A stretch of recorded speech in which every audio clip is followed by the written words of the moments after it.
was going. I knew what type of mentality he was going to bring to the Cleveland Browns organization. So it didn't surprise me when he signed Deshaun Watson, because Jimmy Haslam wants to win a Super Bowl. It's that simple. He wants to win it. So, no, do I have an issue with them paying Deshaun Watson $230 million and make the contract fully guaranteed?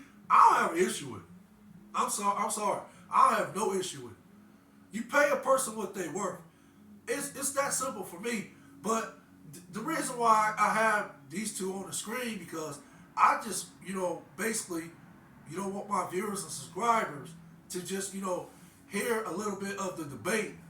And, that way y'all can get an idea of, basically their opinions on why they felt Deshaun Watson.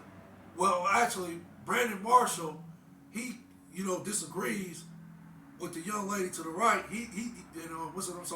Ashley Nicole Moss. He disagrees with her as far as she's saying Deshaun Watson didn't deserve the contract, but Brandon Marshall is making a case why Deshaun Watson does deserve it. But I'm gonna go ahead and let y'all briefly, well, not briefly, I'm gonna let you hear a little bit of it. Thing about Deshaun Watson, you talked about they overpaid. They did overpay. Why? It's a quarterback. He's a quarterback who sat out for an entire year. And let's talk about when he didn't sit out. What did he accomplish to earn $230 million? Did he have a Super Bowl I'm unaware of? And listen, I'm not knocking Deshaun Watson's talent, but last time I checked, he didn't have an MVP. Yep. He doesn't have a Super Bowl under his belt. But I believe he went to the AFC Championship. I would say this for sure, top 10. But was he a top 5 quarterback? Because basically, was he a top 5 quarterback? When he got signed? Before. It's debatable. Top 10 for sure. But he sat out an entire year. Everyone knows the league is what have you done for me lately, and what he's done for me lately is nothing. Ashley, and this actually shows Lamar Jackson's value. If a team is willing to give up all of that for Deshaun Watson with everything you said, no, they did not. It shows the value. The Browns when do we ever see? Listen, every year we talk about free agency, top running backs, top quarterbacks. Right. No, not top quarterbacks, top wide receivers, top defensive ends, top corners, top safeties. Every year, the biggest deals go to offensive line, defensive line, and free agency. Wide receivers, and then you have a few safeties here and there, right? Other positions. Okay. We are never, ever talking about quarterbacks. Why? Because it's hard. It's rare that you ever see a quarterback on the market. Okay. You don't give up franchise quarterbacks. Let's ignore. First of all, he requested a trade out of Houston and sat out until they traded. They forced his hand. But let's ignore that part for a second. He sat out an entire year, and all you had on his resume to gauge his value on was he doesn't have an MVP. Doesn't matter. He doesn't have a Super Bowl. He lost, I believe, in the conference championship game against the Kansas City Chiefs, if I'm correct. Okay. You're telling me that's a $230 million quarterback strictly off potential? Yes, I had sat out an entire year. What, it doesn't matter. Again, basically, for me, and let me go ahead and just say both of them made valid points. Their points are valid. Both are making compelling arguments, in my opinion. And especially Ashley Nicole Moss. Her argument, I'm not going to lie, it's very compelling. Because it's valid. I like to think she did her homework on this. Because what she's saying makes a lot of sense to me. It makes a lot of sense to me. You could play that card. What have you done for me lately card? You could play it. You could say, okay, that was years ago what Deshaun Watson did. What have you done for me lately? Like Janet Jackson, the classic legendary song.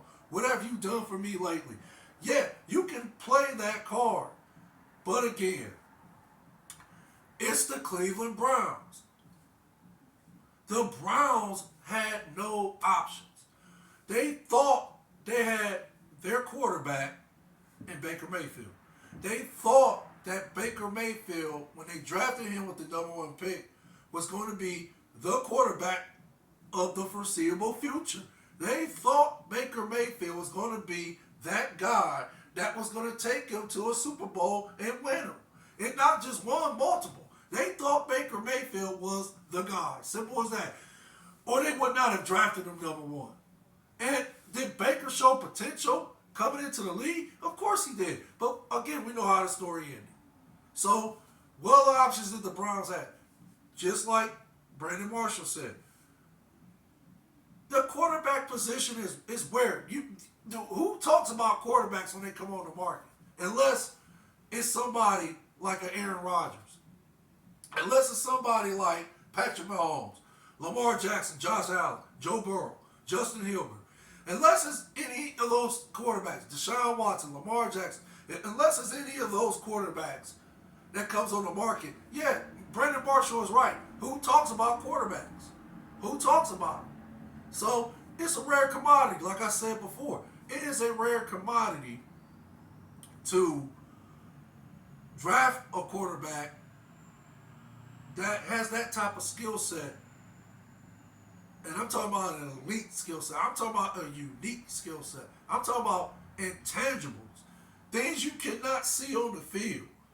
Things that you just, like when you're watching, you cannot, you can see them, but they're intangibles because basically what you're watching is, can this quarterback throw the ball downfield? Or can he read defenses? Can he, know when to audible out of plays? Can he do a basic three-step drop and throw the football with velocity? This is what this is what the NFL scouts look for when they're looking for a quarterback. Can he do the basics?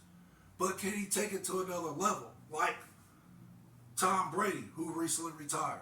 Can they take it to another level like Brady did? Or can they take it to another level like Peyton Manning and Joe Montana, Roger Staubach, John Elway, Dan Marino, Boomer Esiason, Steve Young, Troy Aikman.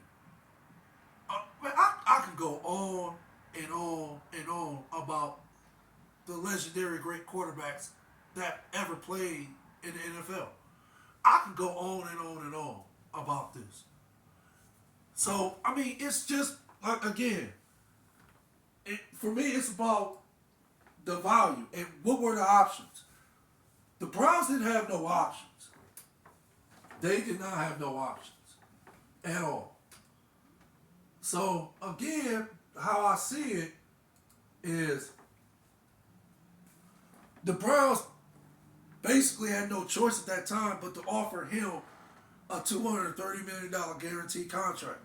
And they offered him that $230 million guaranteed contract because Watson, at that time, he had options. He had 4 different other teams interested. And again, what I said in my podcast yesterday, Watson initially turned the Browns down. He wasn't even going to, answer to take a call, or he wasn't going to, put it this way. He turned the Browns down. Flat. Don't take any calls from them. So, Jimmy Haslam basically said, you know what? Get that dude a $230 million guaranteed contract, fully guaranteed. See if you turn that down. Watson did a U-turn, was like, oh, really? Okay. Get me on the next plane. I'm there. Where do I sign? So, again, was he overpaid? Well, you could say, and let's take a trip or a ride in the time machine.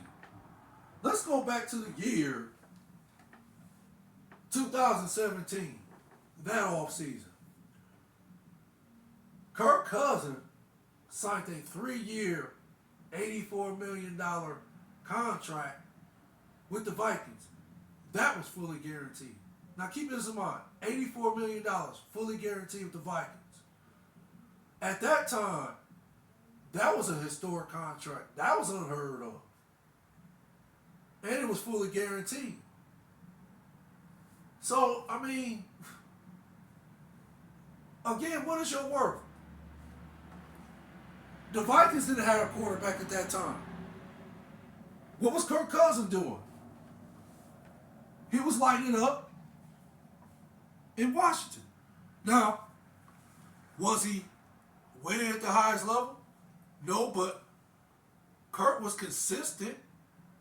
Kirk could play the quarterback position. There were games where Kirk, during his time with the Washington, they're the Commanders now. There were times he would play like he was a top 5 quarterback. And there were some games he would play like he was the best quarterback in the game. But then, of course, there were games where he would play like he was the worst quarterback in the game during his time with the Washington Commanders. But again, when Washington franchise tagged him, I believe it was 3 times, then finally he was a unrestricted free agent that season, that offseason of 2017, the Vikings needed a quarterback. What were their options? They had no options. They needed a quarterback. So that's how come Kirk Cousins got the contract he got. Because of that reason. Again, it's about what is your worth? What is your worth to a team? That's how I see it. Your worth. What does your resume say? If your resume say you are worthy of this contract, and also let's go with the options too. I would like to think if you have options, you're going to get paid. You're going to get the highest contract. Because the highest bidder always wins. So whoever is bidding for your services, they're going to pay the most money. That's just how it works. So Kirk Cousins had options at that time. What makes it any different than what Deshaun Watson had at that time? He had options. So, I mean, look at it in its entirety, and that's how come Deshaun Watson got the $230 million guaranteed contract. And allow me to use an analogy. If the only food in this world was hamburgers, right? And you can have them any kind of way, right? And there was only one chef in the world, right? One chef. One guy who had a restaurant that served hamburgers. Period. One guy served hamburgers. And you could have them any kind of way you want it, right? Keep this in mind. He's the only person in the world that has this restaurant that sells the only food on the planet, which is hamburgers. And you can have them any kind of way you want, right? You can have them any kind of way you want. You're going to pay top dollar for those hamburgers. One, because it's the only food on the planet. Two,